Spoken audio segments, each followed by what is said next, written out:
Not sure where it's froze, but it's before the pump. Outside somewhere. I have an electric heated RV hose. And I think we hit 17 last night.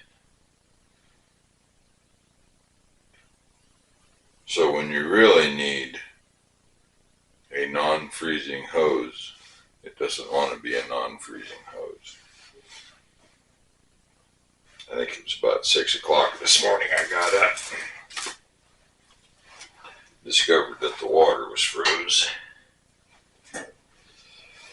But when I turned belly on, belly water was good. New furnace we put in. Sure is helping with a lot of that.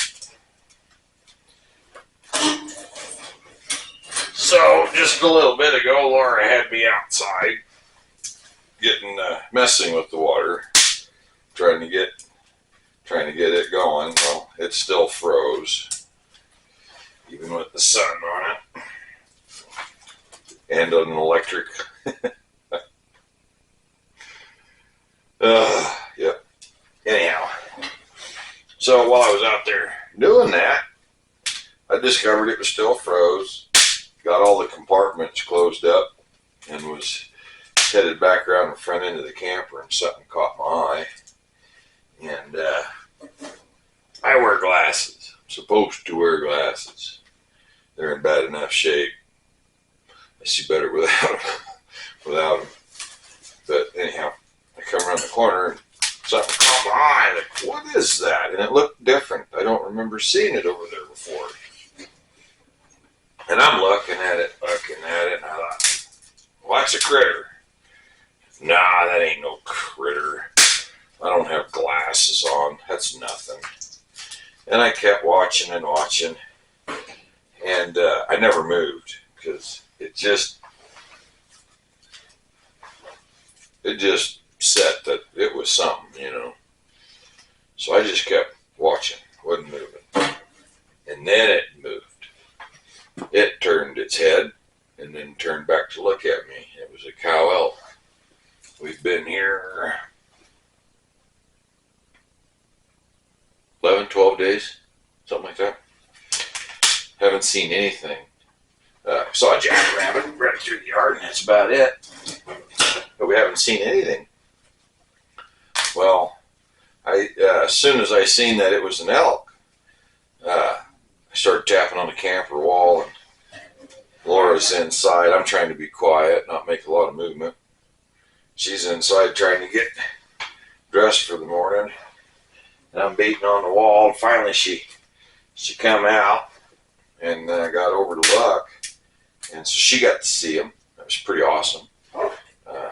But it wasn't just one; it was a whole herd. The whole herd went through the backside of the property, and I didn't get to see him. But Laura said that she seen the bull come around the other side, the front side of the property. He wasn't with the main group. He circled clear around us.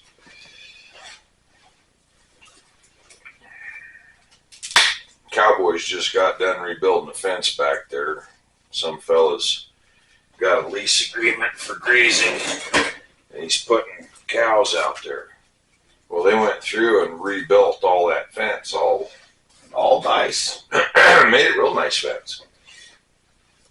And there's video of what it looked like beforehand. We'll go back there, and you'll see that new fence one of these days. Anyhow, they were back there trying to figure out how they could jump the fence, them elk.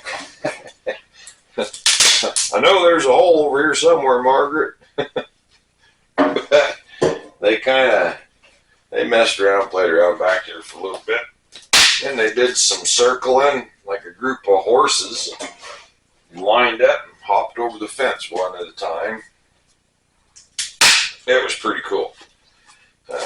Those of you that have elk, you know, maybe you're used to it. That ain't pretty cool. I think it's awesome. We've never had elk in our backyard. Had deer on our porch. We've had antelope in the backyard antagonizing the dog. Never had elk in the backyard. It's pretty cool.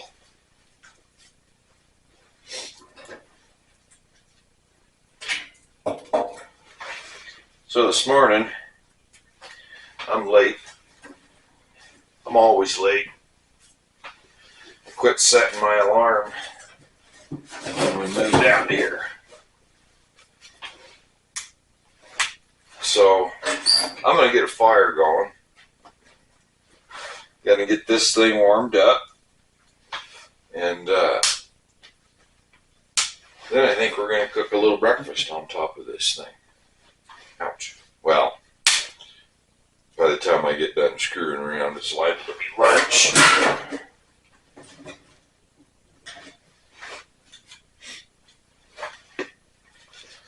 You're thinking, Chris, you're putting a lot of sticks in there. I am terrible about that.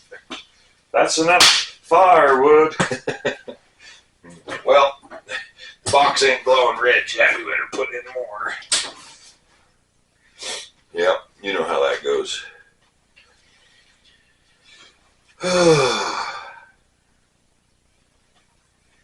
Damper's open.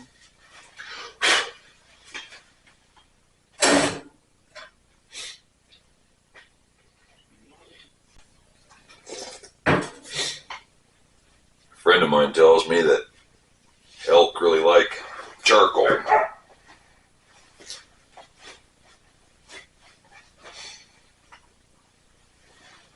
Maybe I better put a bag of charcoal back there and then melt the shoe on. I'll probably just, I don't know if they're going to be regulars, put a food plot in back there. Nothing big, just something they can come through, or when they do come through, they can enjoy some munchies or something.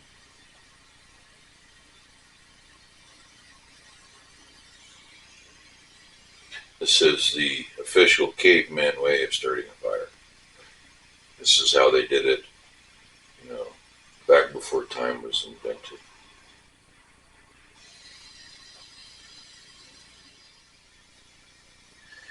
There's definitely a difference in the way that the wood burns. I have pinyon and juniper.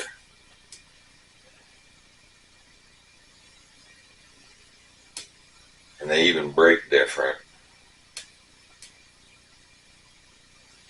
That pinyon, it'll snap, not very springy. It just snaps, and when it snaps, you know, you'll have 2 or 3 chunks in the middle that just kind of go wherever, and they go with velocity. That juniper is lanky. I busted some of it up to put in here, and it flexes. It flexes like a bow string before it snaps. You really got to watch who's in front of it when you're breaking that one down, because it gets going pretty darn good. But they burn different, I've noticed.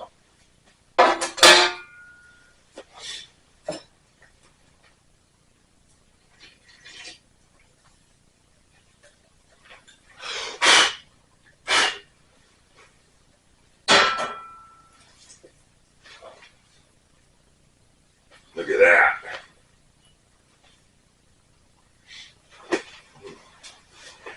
Put my other glove on and see if we can't snap some more of this dangerous wood. I have the equipment for this. I have a handsaw, wood saw for branches and stuff. I don't know where it's at. It's here. Where? I don't know. I have a chainsaw, but I don't like firing up that thing for twigs. Come on.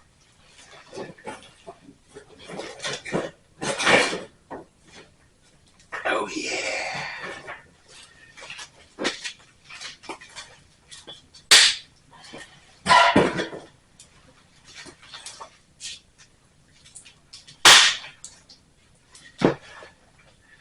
Ow.